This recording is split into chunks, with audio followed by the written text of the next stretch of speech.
Welcome to the first episode of the Uncharted Performance YouTube. In a minute you're about to find out how and why I'm hanging off the side of a mountain here in North Wales.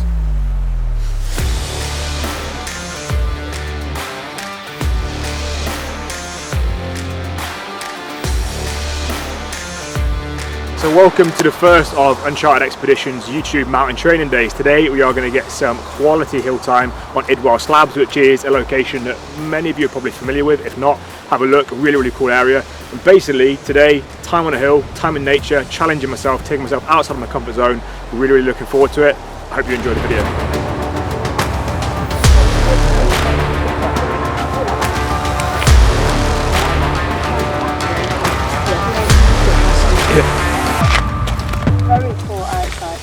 Okay, cool. So obviously the untrained novice like me is not going to go and start climbing big walls in Wales on my own. So I want to take a moment to introduce Alice. I'm not going to say anything else other than that. You're just going to start talking. Am I? Okay. Hello, I'm Alice. So I'm a mountaineering instructor and I'm here to help Mark learn how to climb, have a good experience, try some multi-pitch trad climbing and some scrambling and mountaineering, and we'll have a lovely day. And what are we doing today? What's up here? So we're starting off on Idwal Slabs. Depending on how we're going, we may do some continuation. Idwal Slabs is the multi-pitch trad climb, and then from there we're going to go up something called Canafian Erect, which is a grade 3 scramble that we tend to do roped up, and we tend to do what we call sort of alpine style movement, where we're sort of moving together, heading up sort of terrain that's really fun and interesting, but does require a rope to protect it and safeguard it. And I'll be leading that today, but Mark's going to be learning how to do that, so hopefully you can then do that in the future yourself. Watch this space. Yeah. Doesn't matter then. Yeah. There'll be water in the back of the crack, but everything's got a bit of seepage on it. So we just it's partly why we do it in these shoes, we just whack our feet in the crack and kind of walk up. Yeah. So you can see it's not that hard, but it's lovely then for an intro to climbing if you haven't done it for a while. Yeah. To start off with multi-pitch, it's nice not to be on something where you're like clinging on for dear life. Like, I still might be, we don't know. Yeah. Plastered to the rock. Help. So, as I'm putting my harness on and stuff, I just talked to you about what we're doing, or I guess why we're doing it.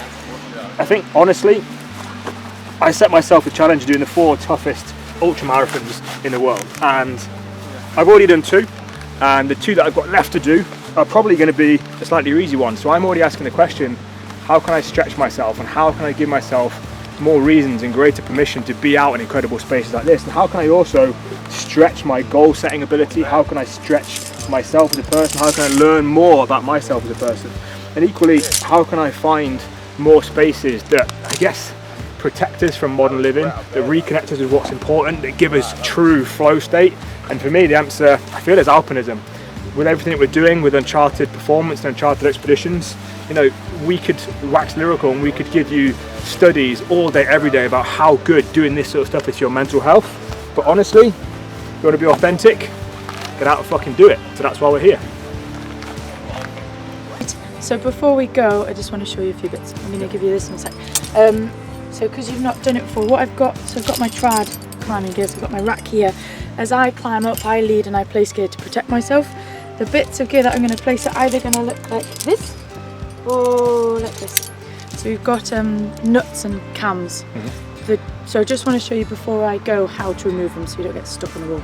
Cams are fairly self-explanatory because you squeeze it and pull it out. So there's one, that work there. So to put it in, I squeeze it there, place it in and let go, and then that's there. There's a slightly loose rock just there.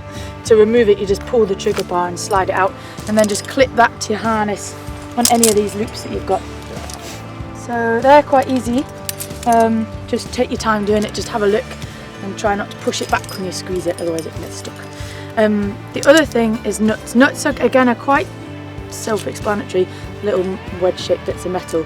They're just wedge into cracks like this. So any crack up here that tapers downwards, so it's narrow at the bottom, and I'll wedge that into it and sort of seat it in. So what you need to do when you come to remove it, have a look at it and say, right, how does that go in? It went in from above. So you just grab the wire there and try and wiggle it upwards, and then I'll show you in a sec how you do it if that doesn't work. But mostly the best thing to do is look at it first, so it's like around here, rather than trying to move it there, and say, right, how did that drop into that crack, and I'm trying to reverse that to get it out. So like, can you see here? If you step across a little.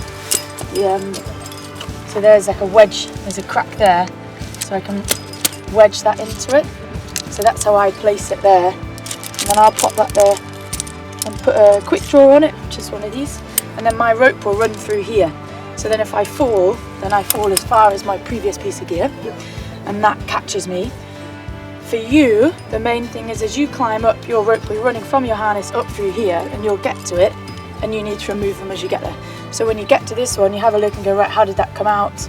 You know, Alice has dropped it in from the top, so I'll just wiggle it back out. They do come out easily, that's what they're designed to do. Yeah. So it's a directional piece of gear, it's designed to be good in the downwards direction, come out in upwards direction. And then once you've got that, if you just take the middle one and clip that one to your harness.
So, despite the fact I'm scared of heights, here I am hanging off this one rope based off everything that Alice has set up. And I generally feel pretty confident and pretty happy here. And that comes as a result of the keyword communication.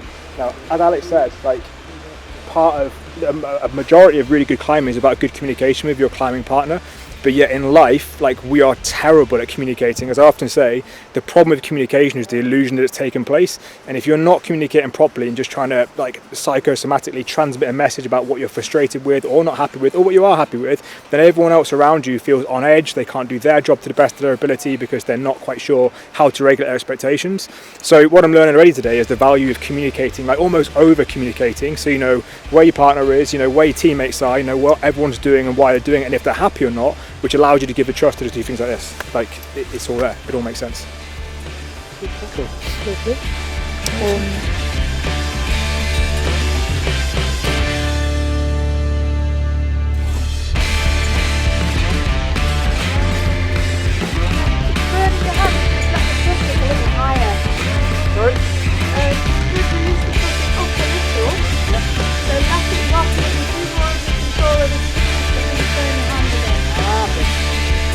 Yeah, that's it.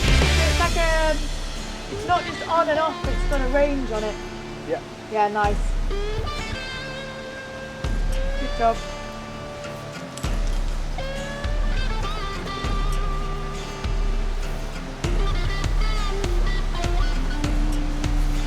Yeah, spot on.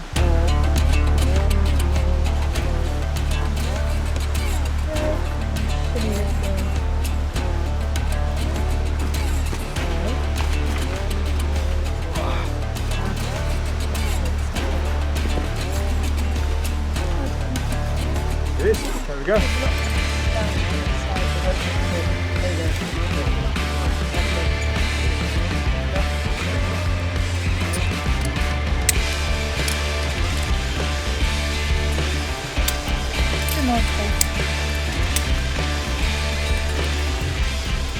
So that concludes an amazing day out in the mountains, courtesy of Miss Alice Kerr.